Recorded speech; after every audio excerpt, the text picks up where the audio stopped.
अस्सलाम वालेकुम जी। वालेकुम अस्सलाम। अच्छा साहब कैसे हैं आप, खैरियत से हैं? जी जी, अल्लाह का एहसान है। किधर फिरते हैं साहब? बस ये हमारा शौक था कि मीना को ना पहले से हम देख लें। अच्छा तो अभी हम मीना पहुंच गए अल्हम्दुलिल्लाह। अच्छा। अपना 115 मकतब देख लिया है और वहाँ बिल्डिंग कौन सी है आपकी जी? हमारी बिल्डिंग 509 है।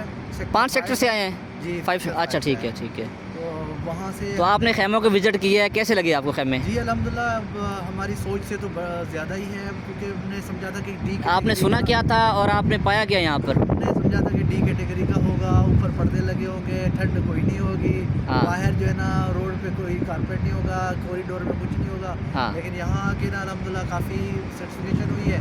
ठीक है। और अच्छा लगा है। अंदर जो है ना वो काफ़ी ठंड भी थी और बाहर भी कॉरिडोर में कारपेट लगे हुए बिल्डिंग के हवाले से बताएंगे, बिल्डिंग में जो है ना जी वो माहौल था अल्हम्दुलिल्लाह। आप 509 बिल्डिंग से हैं, तो बिल्डिंग के हवाले से सहूलियत कैसी है वहाँ पर? और बिल्डिंग के हवाले से तो हम अल्हम्दुलिल्लाह हम सेटिस्फाइड है। बहुत ज़बरदस्त सहूलियत है। नीचे मुआविन बैठे होते हैं हर वक्त हमारी गाइडेंस के लिए। और खाना बहुत ज़बरदस्त है, हमें कोई परेशानी नहीं हुई और एसिडिटी नहीं हुई आज तक अल्हम्दुलिल्लाह। जी, इतने जी। दिनों में हमने जितना भी खाने खाए हैं माशाल्लाह बड़े अच्छे खाने हैं। लोग भी बड़े अच्छे कोऑपरेटिव जी, हैं, जी। बड़े अच्छे कोऑपरेटिव हैं। बस जी। थोड़ा सा ट्रांसपोर्ट का है, लेकिन चले इतना तो होता ही रहता है। करना पड़ता है। चले चले, थैंक यू जी, शुक्रिया जी।